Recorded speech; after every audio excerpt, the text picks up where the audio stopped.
भारत के एक छोटे से कस्बे में एक पुरानी लाइब्रेरी स्टेशन थी, जिसे लोग शापित पुस्तकालय के नाम से जानते थे।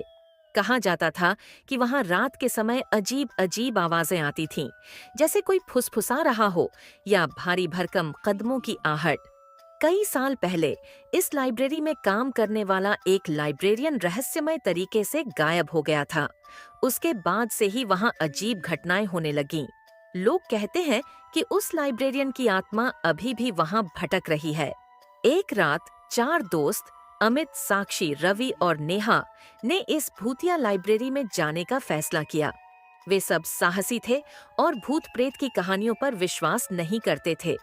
जब वे लाइब्रेरी के अंदर पहुंचे तो चारों ओर घना अंधेरा था। केवल टॉर्च की हल्की रोशनी में पुरानी धूल से भरी किताबें दिखाई दे रही थीं। अचानक एक किताब अपने आप शेल्फ से गिर पड़ी। अमित ने किताब उठाई, उस पर खून के धब्बे थे। तभी एक ठंडी हवा का झोंका आया और दरवाजा अपने आप बंद हो गया। चारों डर के मारे सिहर उठे।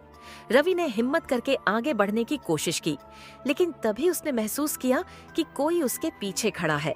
जब उसने मुड़कर देखा तो एक सड़ी गली शक्ल वाला आदमी दिखाई दिया, जिसकी आंखों से खून बह रहा था। अचानक उस भूत ने रवि का गला पकड़ लिया। रवि तड़पने लगा और कुछ ही पलों में उसकी सांसें थम गईं। बाकी तीनों चीखते हुए भागने लगे, लेकिन दरवाजा नहीं खुल रहा था।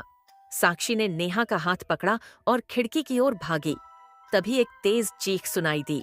अमित जमीन पर पड़ा तड़प रहा था। उसके शरीर पर गहरे घाव थे, जैसे किसी ने उसे नुकीले पंजों से चीर दिया हो। नेहा रोने लगी, लेकिन तभी साक्षी गायब हो गई। नेहा अकेली रह गई थी। उसने हिम्मत करके दरवाजा खोलने की कोशिश की, लेकिन तभी उसे अपनी गर्दन पर ठंडी सांसों का एहसास हुआ।